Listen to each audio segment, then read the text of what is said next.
मित्रों, इस वीडियो में हम अपवाह तंत्र को कंटिन्यू करेंगे। तो इसमें क्वेश्चन हम लोग पहला क्वेश्चन शुरू करते हैं। ये आप इसका पार्ट 1 और पार्ट 2 देख लीजिए और ये काफ़ी इम्पोर्टेंट है आरओ एआरओ के लिए और बीईओ के लिए, यूपीपीसीएस के लिए भी, मतलब जो भी ये यूपीपीएससी की परीक्षाएं उसके लिए काफ़ी इम्पोर्टेंट है। तो हम लोग क्वेश्चन शुरू करते हैं। पहला क्वेश्चन, यमुना नदी का उद्गम स्थान। यमुना नदी का उद्गम स्थान है बंदरपूंछ। बंदरपूंछ, ये बंदरपूंछ से निकलती है। बंदरपूंछ जो है हिल्स, ये और ग्लेशियर्स का नाम है यमुनोत्री ग्लेशियर्स, यहीं पर है यमुनोत्री ग्लेशियर्स। ये इस तरीके से बॉर्डर बनाते हुए यमुना निकलती है और ग्लेशियर्स का नाम है यमुनोत्री ग्लेशियर्स और बंदरपूंछ हिल्स यहीं पर है, बंदरपूंछ स्थान यहाँ से निकलती है। उसी तरीके से अगर गंगा का देखें तो ये गंगोत्री ग्लेशियर्स से निकलती हैं और जो है ये गोमुख, ये बंदरपूंछ है और ये जो स्थान है ये गोमुख, गंगा जी गोमुख से निकलती है। ये चीज ध्यान में रखना है। और आगे जाके प्रयाग में गंगा और यमुना का संगम हो जाता है। तो ये देखेंगे गंगा और यमुना कहाँ पर मिल जाती हैं? प्रयागराज में मिल जाती है। प्रयागराज में इनका संगम हो जाता है। तो यमुना नदी का उद्गम स्थान कहाँ पर है? हम लोगों ने देखा बंदरपूंछ।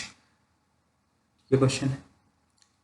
अगला, निम्नलिखित में से कौन सी नदी पश्चिम की ओर बहती है? तो पश्चिम की ओर इसमें देखिए गंगा किस तरफ बहती है? तो गंगा बहती है पूर्ववर्ती अपवाह तंत्र है, लोगों ने देखा। यमुना पूर्ववर्ती अपवाह तंत्र है और जो है गोदावरी भी जो है पूर्ववर्ती अपवाह तंत्र है और जो है यमुना, गंगा, गोदावरी, ये हम लोगों ने देखा। इन सबका अपवाह तंत्र क्या है?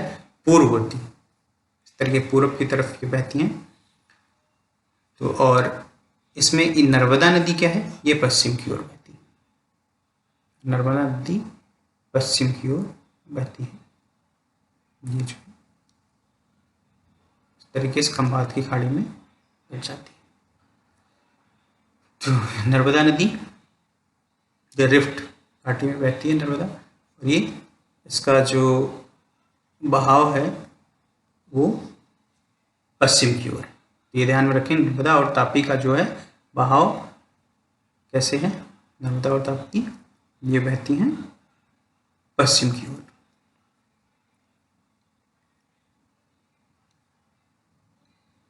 नेक्स्ट क्वेश्चन, पश्चिम घाट की नदियों का डेल्टा का निर्माण। पश्चिम घाट की, अगला क्वेश्चन है कथन, पश्चिमी घाट की नदियां डेल्टा का निर्माण नहीं करती। तो पश्चिमी घाट की नदियां डेल्टा का निर्माण नहीं करती हैं, ये बात सही है। वह छोटे मार्ग से तीव्र गति से कड़ी चट्टानों के ऊपर से प्रवाहित होती हैं, जैसे कि नर्मदा है, ताप्ती है। तो ये जाके खंभात की खाड़ी में गिरती हैं और ये डेल्टा का निर्माण नहीं करती हैं जो है। और इनका मार्ग जो है छोटा होता है, छोटे मार्ग से तीव्र गति से बहती हैं। तो ये छोटे छोटे बहुत बारीक से जो है इसके बहाव में जो कंकड़ और पत्थर होते हैं बहुत ही छोटे होते हैं, तो ये डेल्टा का निर्माण नहीं करती, डेल्टा का निर्माण नहीं करती हैं। तो इसमें ए वाला ऑप्शन सही हो जाएगा। ए आर दोनों सही है, तो आर ए की सही व्याख्या है। इसका आंसर कर देंगे ए। अगला क्वेश्चन, दामोदर जिसकी सहायक नदी नहीं है वह है। दामोदर जिसकी सहायक नदी है, दामोदर जिसकी सहायक नहीं है, क्षमा कीजिएगा, दामोदर जिसकी सहायक नदी है वह है। वह है कौन? गंगा, हुगली। इसमें कौन है? गंगा है या पद्मा है या हुगली है? तो इसमें हुगली नदी जो है ये किसकी? दामोदर की सहायक नदी है। इसको देख लेते हैं मैप में। देखिए तो ये है दामोदर रिवर, यहाँ पर कोलकाता, ये देखिए ये दामोदर, रिवर ये बहती है। दामोदर रिवर जो है बिहार में छोटा नागपुर, बिहार से इसका ओरिजिन है, छोटा नागपुर प्लेटू से, और इधर ये हुगली रिवर है। तो हुगली रिवर क्या है, इसकी दामोदर की सहायक रिवर है, ये चीज़ देख लीजिए। तो ये जो है छोटा नागपुर प्लेटू से निकलती है, और छोटा नागपुर प्लेटू जो है वो बिहार में, छत्तीसगढ़ में, झारखंड में, उड़ीसा और वेस्ट बंगाल इन सब में कवर करता है। तो जो बिहार का दक्षिणी भाग है वहाँ पर छोटा नागपुर प्लेटू है, वहीं से दामोदर का ओरिजिन है, वहीं से निकलती है। और इधर हुगली जो है वेस्ट बंगाल में बहती है, तो ये हुगली नदी इसकी सहायक नदी है। ओरिजिन अगर दामोदर नदी का देखा जाए तो दामोदर कहाँ, छोटा नागपुर प्लेटू से निकलती है, ये ध्यान में रखना है। कभी कभी क्वेश्चन पूछ लिया जाता है दामोदर का उद्गम स्थान कहाँ है, उद्गम स्थल, तो ये है छोटा नागपुर पठार। ये कहाँ पर है, ये जो दामोदर निकलती है वो बिहार से निकलती है, और बाकी इसका विस्तार जो है वो बिहार, झारखंड, छत्तीसगढ़, उड़ीसा, वेस्ट बंगाल में कई जो है पार्ट में है इसका विस्तार। इन राज्यों में इसका छोटा नागपुर प्लेटू है। झारखंड में इसका अधिकतर विस्तार किसमें, झारखंड में है छोटा नागपुर प्लेटू का। नेक्स्ट क्वेश्चन, कावेरी नदी, अगला क्वेश्चन देखेंगे। कावेरी नदी का उद्गम है ब्रह्मगिरी पहाड़ियों में। कहाँ पर, ब्रह्मगिरी पहाड़ियों में कावेरी नदी का उद्गम स्थान है। ये ब्रह्मगिरी पहाड़ियाँ कहाँ पर हैं, ये कर्नाटक में हैं। तो ब्रह्मगिरी पहाड़ियाँ कहाँ पर हैं, कर्नाटक में, ये देख लेंगे हम। कावेरी नदी का जो कर्नाटक के कोडागु कुर्ग, इसको कुर्ग बोला जाता है, ब्रह्मगिरी पहाड़ी से निकलकर इसकी जो लगभग 800 किलोमीटर लंबा है इसका, और अगर इसका अपवाह क्षेत्र देखा जाए तो 81,155 किलोमीटर अपवाह क्षेत्र में प्रवाहित होती है कावेरी नदी। कावेरी नदी जो है काफ़ी जो है इसका अपवाह तंत्र है, और लंबाई भी इसकी अच्छी खासी है, 800 किलोमीटर लंबी है। इन चीज़ों को, ये भी तथ्य आपको ध्यान में रखने हैं, परीक्षा की दृष्टि से इम्पोर्टेंट है।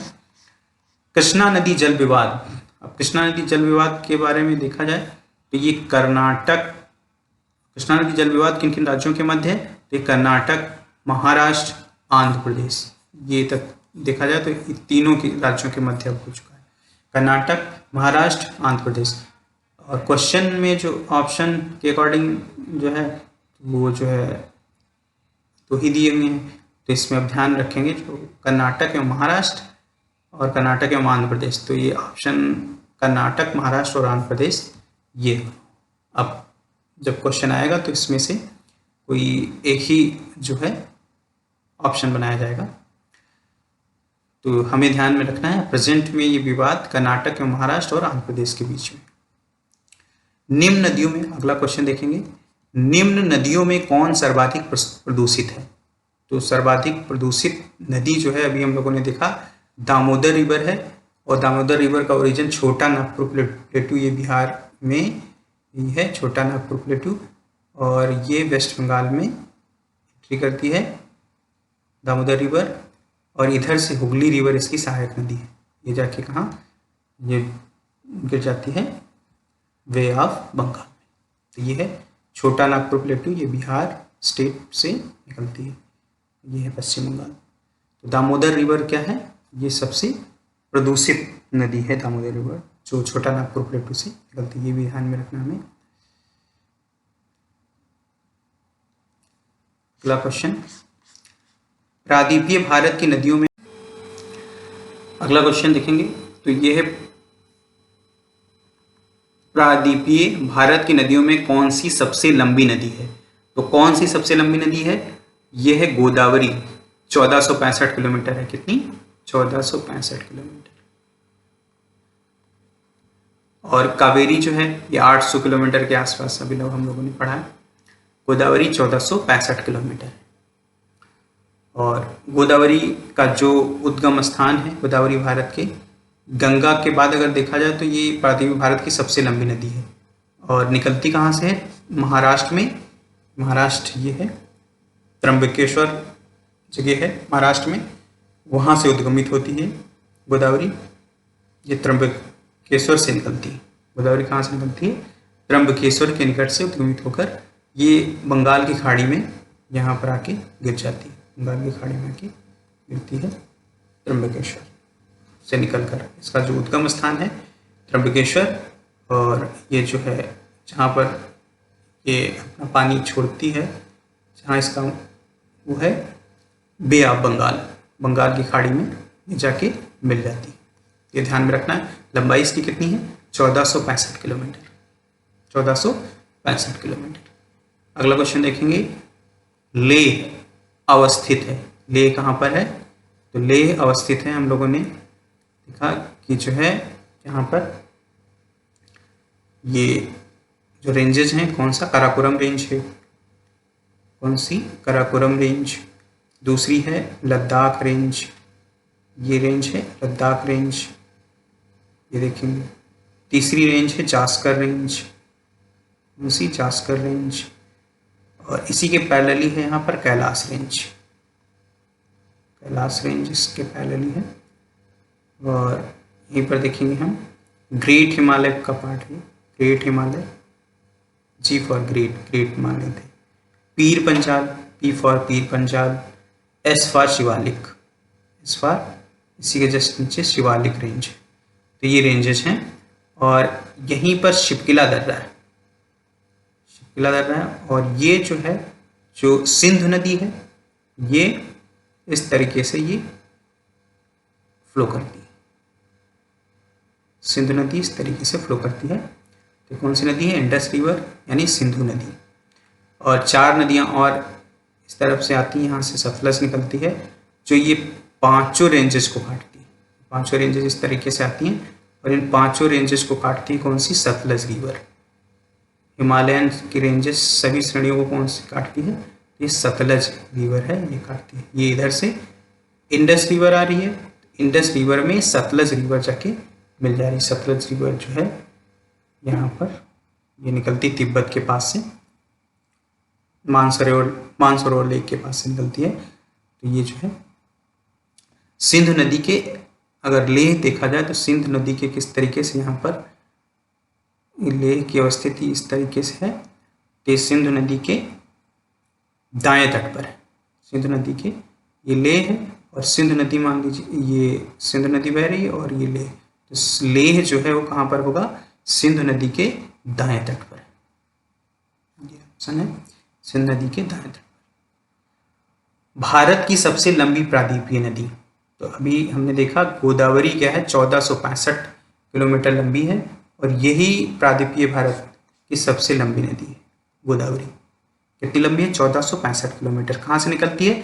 त्र्यंबकेश्वर पहाड़ी से, महाराष्ट्र में, महाराष्ट्र की जगह, महाराष्ट्र जगह है यहीं के त्र्यंबकेश्वर, त्र्यंबकेश्वर महाराष्ट्र में जगह है, वहीं से निकलती है और कहाँ पर गिरती है? बंगाल की खाड़ी में जाके गिर जाती है। सोर्स ऑफ रीजन, सोर्स इसका उद्गम और जो इसका मिलती है बंगाल की खाड़ी में जाके मिल जाती है। तो कौन है? भारत की सबसे लंबी प्रायद्वीपीय नदी गोदावरी। लंबाई इसकी कितनी है? 1465 किलोमीटर। लंबी 1465 किलोमीटर। भारत की निम्नलिखित नदियों में कौन हिमालय की सभी श्रेणियों को काटती है? अभी हमने दिखाया मैप में आपको, सतलज रिवर जो है ये सभी श्रेणियों को काटती है, चाहे काराकोरम, लद्दाख, जास्कर, ग्रेट हिमालय, पीर पंजाल, शिवालिक। ये रेंजेस पूछी भी जाती हैं, ऑप्शन में दे दिया जाता है कि इन रेंजेस को जो है उत्तर से दक्षिण अरेंज करिए। तो काराकोरम सबसे पहले उत्तरी, फिर लद्दाख, फिर जास्कर, फिर ग्रेट हिमालय, पीर पंजाल, शिवालिक। 4 कोई ऑप्शन में दे देगा और इसे उत्तर से दक्षिण अरेंज करना होगा। इस तरीके से क्वेश्चन पूछ लिया जाता है। तो सभी श्रेणियों को काटती कौन सी रिवर है? सतलज रिवर। सतलज, सतलज नदी जो है कहाँ से निकलती है? राकसताल से निकलती है और ये उत्तर पश्चिम में बहते हुए शिपकिला दर्रे के पास हिमालय पर, यहाँ पर मैंने आपको बताया कि जो है ये हिमाचल प्रदेश में क्या है? शिपकिला दर्रा है। 2 दर्रे हैं यहाँ पर, बड़ा लाचा और शिपकिला दर्रा। तो ये शिपकिला दर्रा जो है हिमाचल प्रदेश में यहीं प्रवेश करती है। राकसताल यहाँ है, राकसताल, ये राकसताल। और ये कौन सी रेंज है? कैलाश रेंज। इस रेंज का नाम क्या है? कैलाश रेंज। ये भी ध्यान रखिए। कैलाश रेंज यहाँ शिपकिला दर्रा से निकलती है और ये सब सारी रेंजेज को काटती हुई सतलज रिवर जाती है। और इधर से मैंने आपको बताया इस यहीं से जो है इंडस रिवर निकलती है और इस तरीके से जाके सिंधु मिल जाती है। तो ये सिंधु नदी है। लेह जो है सिंधु नदी के दाएं तट पर है, इसके पहले वाले क्वेश्चन में। तो ये है इसका आंसर। नेक्स्ट क्वेश्चन करेंगे हम लोग। निम्नलिखित में कौन एक कृष्णा नदी की सहायक नदी नहीं है? कृष्णा नदी की कौन सी सहायक नदी नहीं है? देखेंगे क्वेश्चन। निम्नलिखित में कौन एक कृष्णा नदी की सहायक नदी नहीं है? तो कृष्णा नदी की सहायक नदी कौन नहीं है? तो इसमें भीमा, डॉन, तुंगभद्रा। तेल नदी जो है ये कृष्णा नदी की सहायक नहीं। तेल नदी किसकी सहायक है? ये महानदी की सहायक है। किसकी? महानदी की सहायक है। और बाकी सब भीमा, डॉन और तुंगभद्रा ये सब किसकी हैं? ये कृष्णा की सहायक है, कृष्णा की सहायक नदी। और महानदी की सहायक कौन है? तेल नदी। ये ध्यान, महानदी की सहायक नदी तेल नदी। भारत की किस नदी पर विश्व का सबसे ऊंचा पुल बनाया जा रहा है? तो यहाँ से जो नदियाँ निकलती हैं मैंने आपको दिखाया यहाँ पर। एक है इंडस रिवर और दूसरी है झेलम, चिनाब। ये जो तीसरी नदी है इसी पर सबसे ऊंचा, चिनाब रिवर पर ही सबसे ऊंचा ब्रिज बनाया जा रहा है। चिनाब रिवर पर सबसे ऊंचा ब्रिज बनाया जा रहा है, ये ध्यान में रखेंगे। और इस तरीके से सबसे पहले जो रिवर है वो सिंधु नदी, इंडस रिवर। दूसरी है झेलम, दूसरी रिवर कौन सी है? झेलम। तीसरी है चिनाब। चौथी है राबी, कौन सी? राबी। और सतलज। सतलज का एक और इसका स्पेशल फीचर है कि ये जो है सभी रेंजेस को काटती है, सभी रेंजेस को काटती है। और शिपकिला, हिमाचल प्रदेश में शिपकिला दर्रे में एंट्री करती है और कहाँ से आ रही है? राकस्थाल से निकलती है। राकस्थाल से, मानसरोवर लेक के पास से राकस्थाल से निकलती है। ये कौन है? सतलज रिवर। तो इसको आप पढ़िए। इसके पहले आप पार्ट 1, पार्ट 2 भी पढ़िए और इससे और ज़्यादा क्लियरिटी आएगी। ये अपवाह तंत्र हम कवर कर रहे हैं, तो इसको जो है आप पूरा रिवाइज करिए। पार्ट 1, पार्ट 2 1-2 बार देखिए और 2-3 बार आप इसे देख लेंगे तो आपका जो है बिल्कुल पक्का हो जाएगा। आप अच्छे से क्वेश्चन सॉल्व कर सकते हैं एग्जाम में। तो इसको आप इसमें लापरवाही ना करिए, इसको आप जो है ज़रूर जो रिवाइज कर लीजिए।